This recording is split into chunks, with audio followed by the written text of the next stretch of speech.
Welcome to our channel எஸ்டேட்காரங்க சமையல். இன்றைக்கி நம்ம சிம்பிளான மெத்தடில் சாதத்துக்கும் இட்லிக்கும் தோசைக்குமே செட் ஆகிற மாதிரி காய்கறி இல்லாத ஒரு சாம்பார் வெரைட்டி தான் பண்ண போகிறோம். அது கொஞ்சம் வித்தியாசமாக இருக்கும். வாங்க எப்படி பண்ணலான்னு பார்க்கலாம்.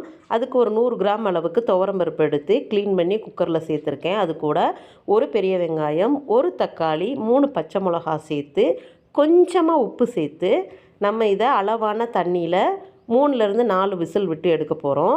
அது விசில் எடுக்கிறதுக்கு முன்னாடி நம்ம இதுக்கு தேவையான கொஞ்சம் பொருளை சதைச்சி எடுத்துக்கலாம். சின்ன வெங்காயம், சின்ன ஜீரகம், பூண்டு, வரமிளகாய் இது எல்லாமே மிக்சியில் பல்ஸ் மோடில் இந்த மாதிரி சுற்றி எடுத்துக்கோங்க. முழுசாகவும் அரைஞ்சிருக்கக்கூடாது, அரைப்படாமையும் இருக்கக்கூடாது. அந்த ஸ்டேஜில் எடுத்துக்கோங்க. இறங்கிருச்சு. நம்ம பருப்பு, தக்காளி, வெங்காயம் எல்லாம் நல்லா வெந்து வந்திருக்கு. ரொம்பவும் குழையவும் இல்லை. இதை நம்ம இதை தாளித்து எடுத்துக்குவோம். அடுப்பில் ஒரு பாத்திரம் வச்சு பாத்திரம் நல்லா ஹீட் ஆனதும் நான் 2 ஸ்பூன் அளவுக்கு தேங்காய் எண்ணெய் எடுத்திருக்கேன். தேங்காய் எண்ணெய் சேர்க்கும்போது அதோட ஸ்மெல்லும் டேஸ்ட்டும் நல்லாயிருக்கும். எண்ணெய் ஹீட் ஆனதும் கொஞ்சமாக இதில் கடுகு சேர்த்துக்கோங்க. கடுகு பொரிஞ்சதும் 2 தண்டு கருவேப்பிலை பொரிஞ்சதும் நம்ம இப்போ மிக்சியில் சதைச்சி எடுத்து வச்சுருக்க அந்த வெங்காயம், சின்ன ஜீரகம், வரமிளகா, பூண்டு இது எல்லாமே சேர்த்து அதோட பச்சை மணம் போகிற அளவுக்கு எண்ணெய் பிரிஞ்சு வர அளவுக்கு நல்லா வதக்கி எடுத்துக்கணும். லோ ஃப்ளேமில் வச்சுக்கோங்க. கைவிடாமல் கிண்டி விடுங்க, இல்லாட்டி அடியில் பிடிச்சிரும். இந்த அளவுக்கு வந்ததும் இதில் லைட்டாக மஞ்சள் பொடி சேர்த்துக்கோங்க. கொஞ்சம், அதாவது 1/4 ஸ்பூன் அளவுக்கு சாம்பார் தூள், அதே 1/4 ஸ்பூன் அளவுக்கு வத்தல் பொடியும் சேர்த்துக்கிறோம். இதை நல்லா அதோடு சேர்த்து நல்லா மிக்ஸ் பண்ணி விடுங்க.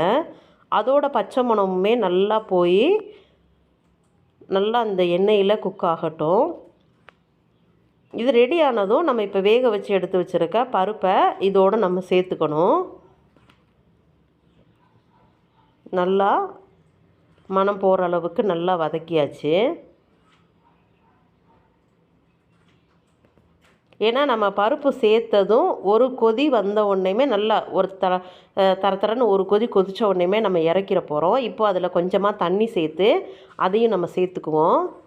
தண்ணி சேர்த்து மிக்ஸ் பண்ணதுக்கப்புறம் எந்த அளவுக்கு உங்களுக்கு சாம்பார் தேவையோ அந்த அளவுக்கு தண்ணி சேர்த்து நல்லா இதில் மிக்ஸ் பண்ணி விடுங்க.